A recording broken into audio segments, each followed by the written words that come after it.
Шинжлэл бол сэтгэл гарган хийх ажил юм. Шинжлэлийн засгийн газар.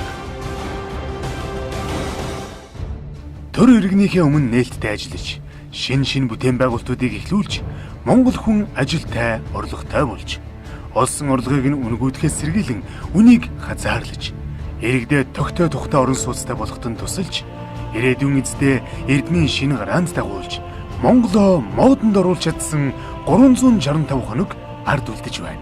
Өнгөрсөн 365 хоногт шинжлэлийн засгийн газар 400 гаруй бүтээлч ажлыг хийж амжуулжээ. Гараа сайн бол барай сайн гэж монголчууд бид бэлэгшээдэг билээ.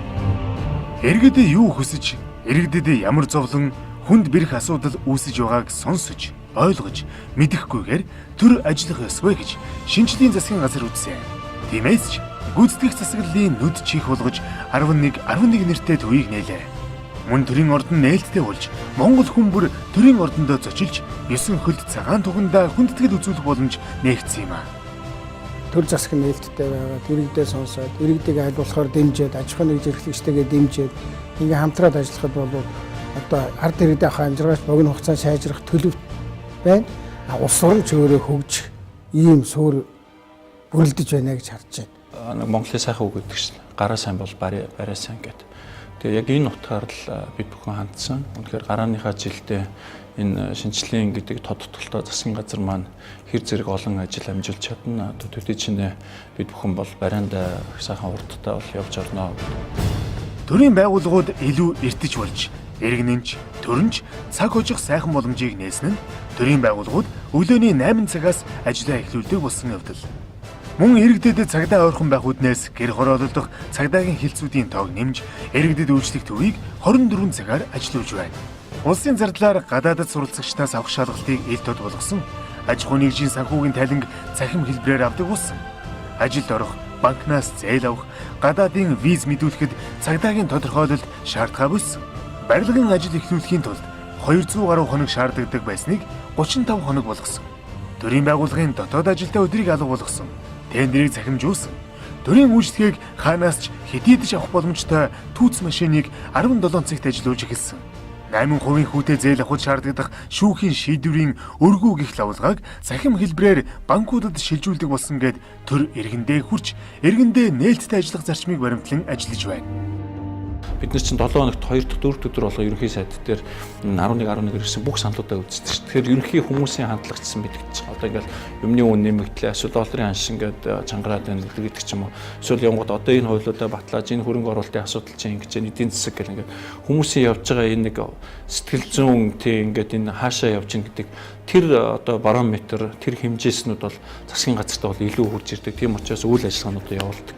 Өнөөдөр эдийн засгийн хөгжлийн яам байгуулагдсан. Үнэхээр зах зээлийн харилцаанд орсон цаг байсан гэх юм бол ийм яам хэрэгтэй гэсэн хүсэл мөрөөдөл биелж болсон гэдэг юм бол өөрөөр эдийн засгийн цогцоог харж, бүтнээр харж зөвхөн салбарын бодлогыг явуулах биш, тийм нэгдсэн бодлогыг явуулах юм суурь яам байгуулагдсан. Шинтгэлийн засгийн газар авчирсны дараагаар хууль шүүхийн байгууллагуудын шинтгэлээс гадна энэ бидний өмнө нь нэг байдлаар ойлгодог байсан хууль сахиулах байгууллагуудын шинтгэл гэдэг энэ үйл ажиллагааг маш чимтэйгээр одоо эхлүүлж байна. Тэр дундаа цагдаагийн байгууллагыг зэрэгцэн байдлаас нь яаж салгаж иргэний байдал руу шилжүүлэх үү? Дарга нартаа үйлчлдэг тогтолцоог нь яаж иргэнд үйлчлдэг болгож хувирах уу? Нөгөө төвөр энэ тайлагнал дотоод зөвхөн цагдаа гэдэг нь өөр улс дотор улс шиг болцсон байгаа энэ байдлыг алга болгож иргэдэд гудамжинд аюулгүй байдлыг хэв журам сахиулах, иргэдийнхээ эрхийг хамгаалах чиглэл рүү яаж илүү дөрвтэй шин зохион байгуулалтаа болгож өгөх үү гэдэг чиглэл рүү бол нэлээд том даацсан шинтгэл эхлүүллээ. Төр иргэдтэй нээлттэй болохоос гадна иргэдээ ажилтай, орлоготой болгох нь хөгжлийн гарц гэж шинжлэлийн засгийн газар үзсэн. Тиймээс хөдөлмөрийн хөлсний доод хэмжээг 192 мянган төгрөг болгож, жижиг дунд үйлдвэрлэлийн салбарт хөрөнгө оруулснаар 35 мянган хүн хийдэг ажилтай, авдаг цалинтай боллоо. Орон нутагт нэг жилийн дотор 8,000 орчим ажлын байр шинээр бий болж, эдийн засаг, уул уурхай, барилга, зам тээвэр, аж үйлдвэрийн салбарт 7,000 мэргэжсэн ажилтныг бэлтгэн ажлын байраар хангаж чадлаа. Залуучууд нэг юу хийж чадах юм? Дээд боловсролтой хүмүүс нь яг ямар ажил байгаа юм? За мэргэжлийн сургууль төгссөн одоо хүмүүст нь мэргэжилтэй ажилтнгаа яг хаана ямар чиглэлээр бэлтгэх ёстой юм? За магадгүй 35-аас 55, 60 насны хүмүүс маань өнөөдөр ажил олдохгүй гэж их ярьдаг. Тэр хүмүүсийг дахин сургах асуудал одоо яаж анхаарах юм, дахин сургасныхан дараа ямар ажлын байр бий болох юм гэдэг зүйл дээр их тодорхой төрийн бодлого явуулж ийж энэ ажилтаа орлоготой монгол хүн бий болно. Гаднаас олон ажилчид оруулж ирдэг. Тэгээд тэр нь хамгийн одоо өртөг өндөртэй ажлыг хийчээ тэгээд одоо буцаад гарчдаг энэ асуудлыг бууруулах бодлого явуулсан. За бас нэг 25 орчим хувиар энэ тоо буурлаа. За гадшаа олон сайхан залуучуудаа хөдөлмөрийн насны хүмүүсээ бид нар илгээчдэг. За тухайн үедээ нэг 200 300 мянган төгрөгийн цалин авдаг үед бол бас болох зүйл байсан. За одоо бол Монголдо сайн ажиллахын бол сая төгрөг сая 500 мянган төгрөгийн цалин авч байгаа үед бол Монголдо шингээлтийг бий болгох гэж гадшаа явдаг хүмүүсийн тоог 50%-аар бас бууруулж чадлаа. Суман дээр тэгээд хороодуудаар интернет бирж гэж тоног төхөөрөмжийг тавиад одоо байрлал газар харгалзахгүйгээр хаана ажлын байр байна уу гэдгийг үзэх төр бололцоог бол бас бүрдүүлж бид чадлаа. Монгол улс 2.9 сая хүн амтай. Үүнээс сая 900 мянган хөдөлмөрийн насных. Шинжилгээний засгийн газар эдгээр иргэдээ ажилтаа орлоготой болгож эхэлсэн бол үлдсэн 1 сая иргэн нь ахмад наснууд болон хүүхэд багчууд халамж шаардлагатай иргэдээ халамжилсан шиг халамжлах хэрэгтэй гэж засгийн газар үзэж хавтгаарсан халамжийг халсан. Хүн амын өсөлтийг хангах үүднээс 930 мянган хүүхэд багчуудаа сар бүр 20 мянган төгрөг олгож 2 болон 3 ихэр хүүхдүүдэд олгодог тэтгэмжийг 120 мянгаас 3 сая болгож нэмлээ. Ажилласан жил нийгмийн даатгалыг нөхөн тооцсноор 465 мянган иргэн бүртгүүлж бага тэтгэврийн хэмжээ нэмэгдсэн бол хөгжлийн бэрхшээлтэй хүүхдийн тээврийн зардал 90 мянгаас 200 мянга болголоо. Өнөөдөр хүн амын хөгжлийн бодлогыг анх ярихад бол хүн иргэд одоо хүмүүс л гайхаж нэлээд одоо тийм эргэлцэн дээрнэгдсэн байдалтай хандж ирсэн бол өнөөдөр хүн амын хөгжлийн бодлого дээр бол хүмүүс маш их санал онолоо хэлж байна. Энэ одоо бодлогоор маш идэвхтэй оролцож байна. Тэгээд энэ бол нийгмийн бас нэг хүлээж ирсэн том хүлээлтээс юм байна гэж харагдаж байгаа. За хоёрдугаар тэгвэл манай яамны хувьд бол одоо нийгмийн хамгааллын салбарт одоо өөрчлөлтийг одоо би эхлүүлье, хийя гэдэг энэ гол одоо асуудал энэ дотроо нийгмийн даатгалын тогтолцооны шинжилгээг хий. За нийгмийн халамж үйлчлэлийн зорилт төлөвийг одоо зөв оновчтой тодорхойлё ингэснээр төрөөс үзүүлж байгаа одоо тухайн зорилт одоо бүлэгт хамрагдж байгаа өрхийн гишүүн иргэнд үзүүлэх нийгмийн халамж үйлчлэгийг бол үр дүнтэй оновчтой зохион байгуулах болцоог цоошноор бүрдүүлье гэсэн ийм ажлууд руу орлоо. Үүнээс гадна эрүүл мэндийн салбарт эргэлт гаргаж улсын 1-р төв эмнэлэгт элэг шилжүүлэн суулгах лаборатори байгуулав. Ингэснээр иргэд эргэтэн суулгахад шаардлагатай шинжилгээг их орондоо өгдөг боллоо. Мөн улсын 3-р төв эмнэлэг зүрхний шигдээс цус харвалтай өвчтөнд цогц тусламжийг үзүүлж чаддаг болов. Эрүүл мэндийн салбарт суур шинжилгээ хэрэгтэй байсан. Ялангуяа иргэдийн бухимдлыг хүргээд байгаа үйлчилгээний соёл, хандлага, чирэгдэл, хүлээгдэл, бухимдал, янз бүрийн одоо гомдол санд, алдаа, эндэгдэл гэх мэтлээ ийм одоо гомдол сандыг баргуулах бүлэгтэн тогтолцоог салбарын хэмжээнд бүрдүүлж чадсан. Алдаа эндэгдлээ ярьдаг, бүртгэдэг, бууруулах талаар ажилдаг, хүлээгдэл чиргэлээ бүртгэдэг, бууруулах талаар ажилдаг. Түүнийгээ шуурхай эрүүл мэндийн яамдаар мэдээд ийм тогтолцоог бүрэн хангаж чадсан. Нөгөө талаас иргэдийнхаа санал гомдлыг хүлээж авдаг бүтцийг бүх эрүүл мэндийн байгууллагууд бий болгож одоо тэр чирэгдэл гомдлыг бууруулах ажил бол ингээд хөвшөөд явж байна. Хөгжил дэвшил зөвхөн хот суран газруудад бус орон нутагт цэцгэлж байж л Монгол улс хөгжсөн дэвшсэн улс болж чадна. Тиймээс засгийн газар орон нутагт эрх мэдлийг олгож орон нутгийн хөгжлийн сан, сум, дүүрэг бүр ажиллан иргэд өөрсдөө хэрэгтэй гэснээ хийж бүтээж байна. Мөн шинжлэлийн засгийн газрын 11 төвийн жишг 21 аймагт хэлж орон нутгийн удирдлагууд иргэдээс сонсож, хэлэлцэж, ярилцах иргэний танхимтай боллоо. Үүнээс гадна хөдөг чиглэсэн төрийн бодлогын илрэл болж 11 аймаг эж бүрэн онцлогооны төвтэй болсон бол зарим аймагуудад шин сум төсөл хэрэгжиж байна. Түүнчлэн хөдөө аж ахуйн бирж нээгдснээр малчид хотноос 400 тэрбум төгрөгийн ноолуур, 3.3 тэрбум төгрөгийн тэмээний ноос, 471 сая төгрөгийн хоньны ноосыг борлуулж чаджээ. За шинжлэлийн засгийн газар байгуулагдаж жил гарсан болсон хугацаанд үйлдвэр хөдөө аж ахуй яам бол үндсэндээ ангууд аж үйлдвэрийн салбарт засгийн газар анхаарал хандуулсан энэ салбарыг нэлээд түлхүү анхаарч явж байгаа. Эндээс бол сайшаандын аж үйлдвэрийн орёны ерөнхий одоо ажил гүйцэтгэгч буюу PMC гэж компани тендер зарлагдаад энэ бол Америкийн Полор гэж компани шалгарсан байгаа. Энэ бол юу гэж нэхэр зөвхөн эрдэнэт дээр бид нэр одоо аж үйлдвэр гэж ярьдаг байсан бол одоо сайшааны өрөөнд бас тодорхой хэмжээний газрын баялагийг ашиглаж болох юм ажил эхэллээ гэсэн. Энэ дээр бол яг коксын үйлдвэр, ширэм, зарим одоо төмөр боловсруулах үйлдвэрүүд гэсэн юм тооцоо явж байгаа юм. За мөн 370 орчим мянган тонн Улаанбаатар тариаланчид маань урааж авсан. Энэ жил бол 404 мянган тонн Улаанбаатар урааж авна гэсэн бас юм тооцоо хийж байгаа. За үндэсний ногоон дээр бол ерөнхийдөө бол өрхийн одоо аж ахуйг дэмжих зорилгоор бага оврын тоног төхөөрөмж буюу одоо гар аргаар хэрэглэгдсэн нэлээд тоног төхөөрөмжүүдийг эрчимжүүлэх маягтай 5 жилийн хугацаатай 30% төлөөд ингээд удаан хугацаагаар төлдөг ч гэдэм ийм тоног төхөөрөмжүүдийг нэлээд нийлүүлсэн. Эх орныхон хэвлийдэх эрдэс баялагийг эзний ёсоор захиран зарцуулах эрх бүх монголчуудад хамаатай.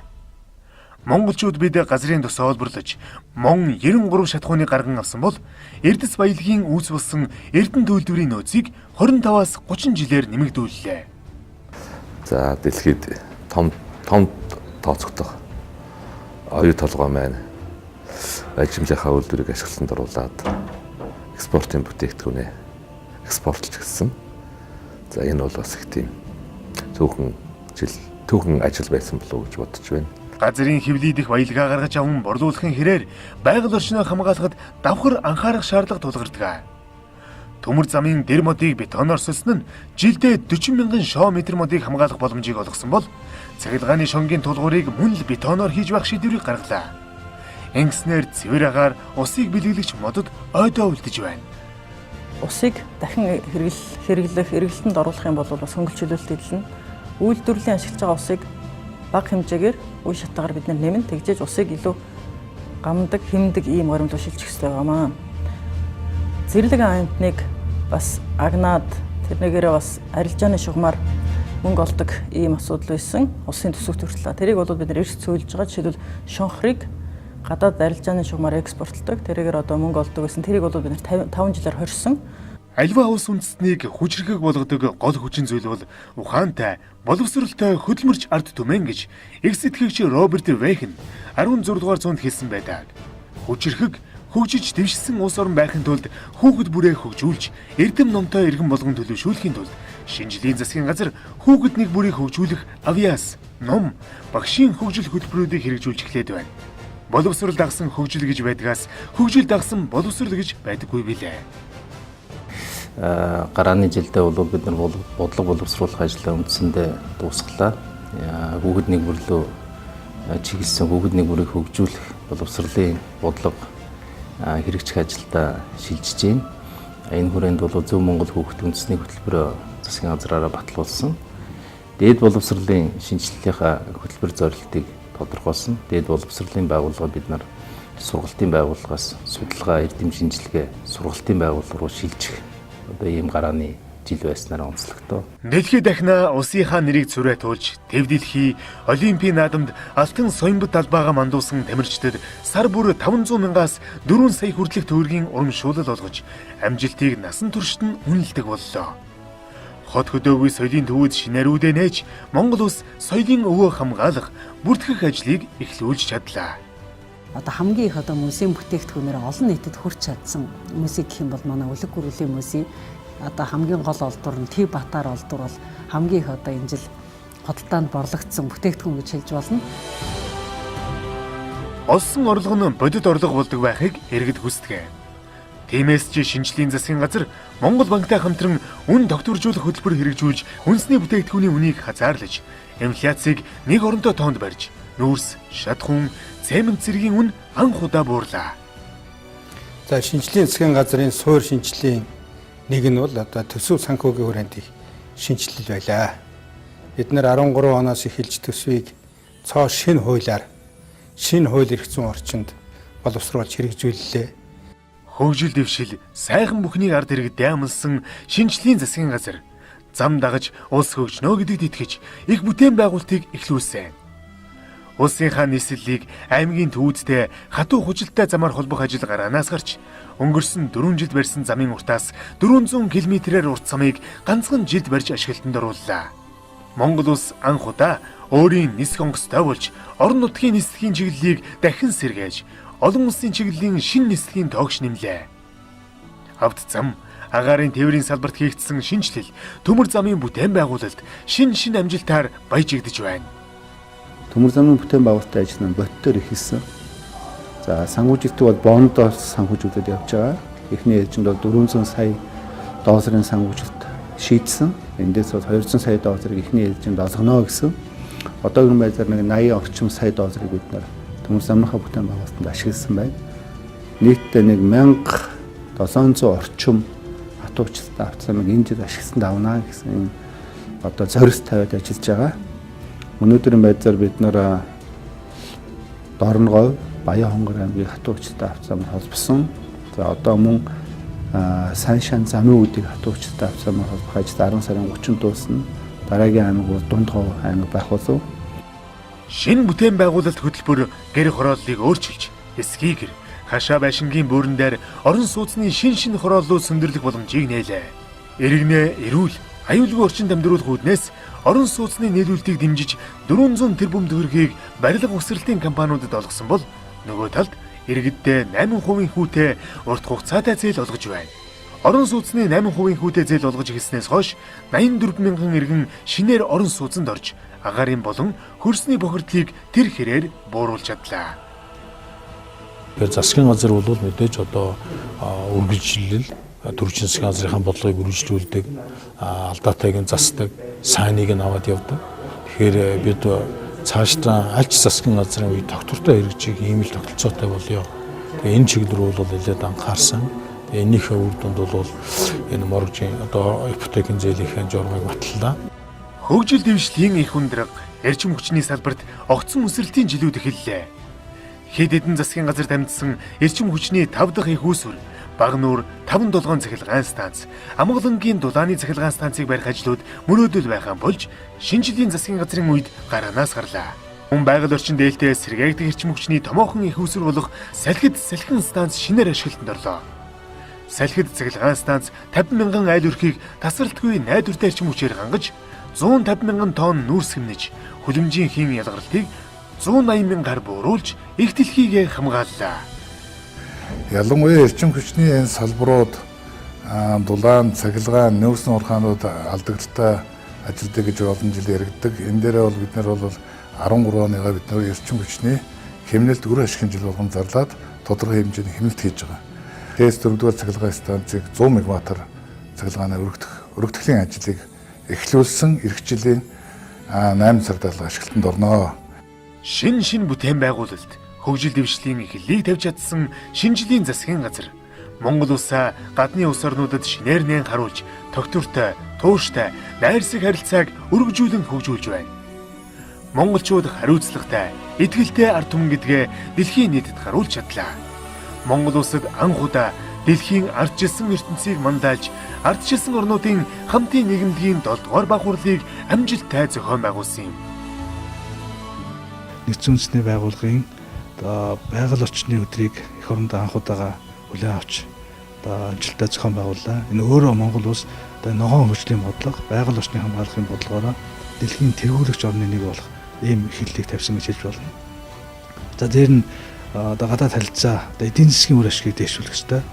Тэр чиглэлээр бид дэлхийн эдийн засгийн чуулган уулзалтын Монголын хөгжлийн стратегийн чиг хандлагыг тодорхойлсон юм томоохон зөвлөгөөнийг эх орондоо анх удаага зохион байгуулсан. Энэ цаашаа хөгжлөөд дэлхийн хэмжээнд том Давосын чуулганы үед бол Монголын талаар яриа хэлцүүлэг хурал зөвлөгөөн бол болно. За хоёр талын харилцаанд бол дүүхэнд байгаагүй их давтамжтай олон айлчлалууд тийм ээ нэг сарын туршид 4 улсын ерөнхий сайд ирж байлаа шүү дээ. Хоёр талын харилцаануудыг бол томоохон түүх бичсэн ийм жил байсан гэдгийг бол тэмдэглэх хэрэгтэй.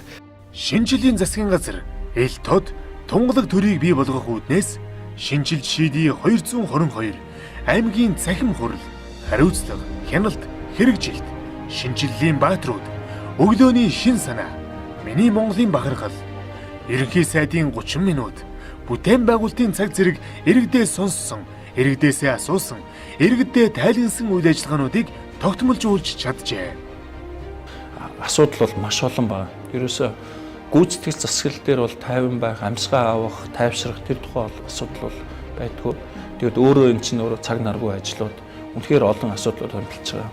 Энд байгаа 400 асуудал бол нэг хэрэг цаана дахиад 4,000 асуудал, 40,000 асуудал бол хүлээж байгаа учраас биднээс байнгын юм идэвхтэй үйл ажиллагаа шаардж байгаа. Иргэн шинжилгээ өөрчлөлтөө хий, эрч хүчтэй ажиллая, сэтгэл гаргаж ажиллая гэж ажилласан. Ерөнхийдөө бол бас өөрсдийнхөө хэмжээнд боломжиндоо шургуу ажиллахыг хичээсэн. За ингэснээр энэ ойрын 4 жилд Монгол улсыг хөгжих хийх ажлын голгол суурьуудыг бол тавьж чадлаа. Түүхийн хуудас их бүтээн байгуулалт хөгжил дэвшлэр баяжигдэж шинжлэгдсэн шинэ Монгол хөгжлийн гараагаа эхлүүлж байна. Сайхан цаг ирнэ гэж хүлээлгүй түнд хүрэхийн тулд хорон шалдалгүй ажиллах үүргийг шинжлэлийн засгийн газар үүрч явна.